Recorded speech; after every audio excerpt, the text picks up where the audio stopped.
यांना चिंता वाटू लागली. कारण त्या देवांना, त्या गणांना, गंधर्वांना का चिंता वाटू लागली?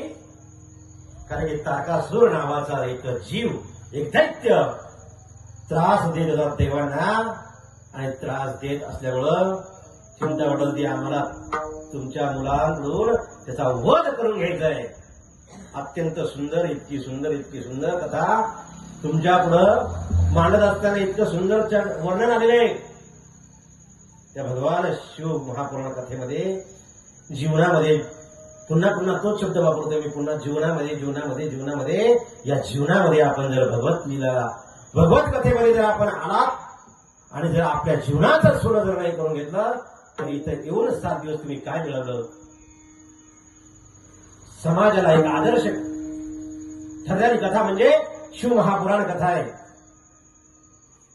शिव महापुराणामध्ये जगावं कसं हे पण शिकवलंय, पण कळत नाही, कळतपणे आपल्याला कळत नाही की आपण त्या कथेला गेलात, त्या कथेमधून काय घेऊन गेलात.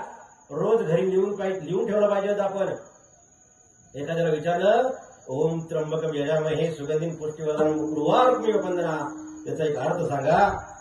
सांगता येणार नाही. येईल का सांगता?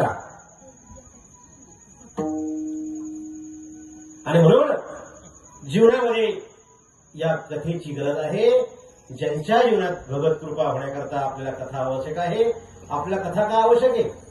कथेचं महात्म्य सांगायचं म्हणजे पहिल्या दिवशी सांगितलं, पण पुन्हा एकदा एक करंट देणं गरजेचं आहे तुम्हाला. कारण ही बुद्धी, हे मन आपल्याला जागेवर एक स्थिर थांबू देत नाही, भगवंताच्या सानिध्यामध्ये जाऊ देत नाही, त्या भगवंताची लीला ऐकू देत नाही. कारण बघा, संसाराचं आपल्या सर्व ध्येयात जातं, पण भगवंताच्या लीला, भगवंताच्या कथा आपल्या डोक्यामधून बाहेर जातात. काय करावं आम्हाला सुचत नाही. तुमचं डोकं संसारामध्ये मग्न झालंय म्हणून तुम्हाला सुचत नाही. त्या संसारातून डोकं एकदा बाहेर काढा आणि भगवंताच्या कथेमध्ये लावण्याचा प्रयत्न करा. एक दिवस आपलं जीवनाचं कल्याण झाल्याशिवाय राहणार नाही. ही सांगणारी कथा म्हणजे शिव महापुराण कथा आहे. आणि त्या शिव पार्वती विवाह करत असताना, त्या क्रीडा करत असताना मूलबाळ नाही, देवांना चिंता वाटू लागली.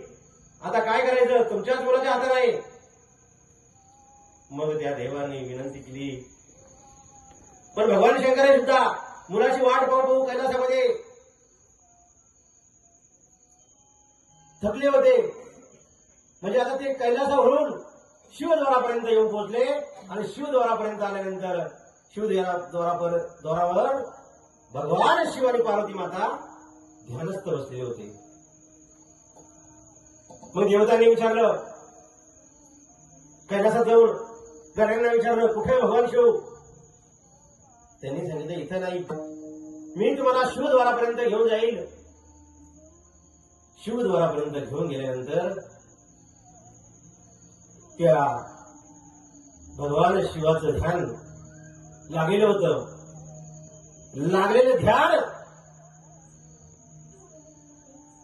भगवान शिवाला त्या देवांपर्यंत येण्याकरता काय करावं लागेल? मग त्या गणांनी आवाज दिला भगवान शिवांना, का तुमचं काहीतरी काम आहे? भगवान शिव आवाज दिला, भोले बाबा बाहेर या. आणि क्रीडा करत होते.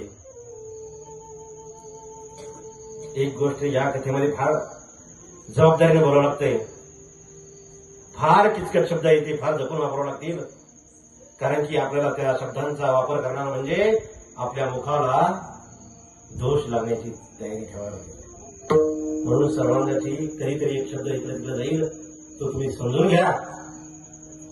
जीवनामध्ये इतकं सुंदर, इतकं सुंदर, इतकं चरित्र सुंदर आहे.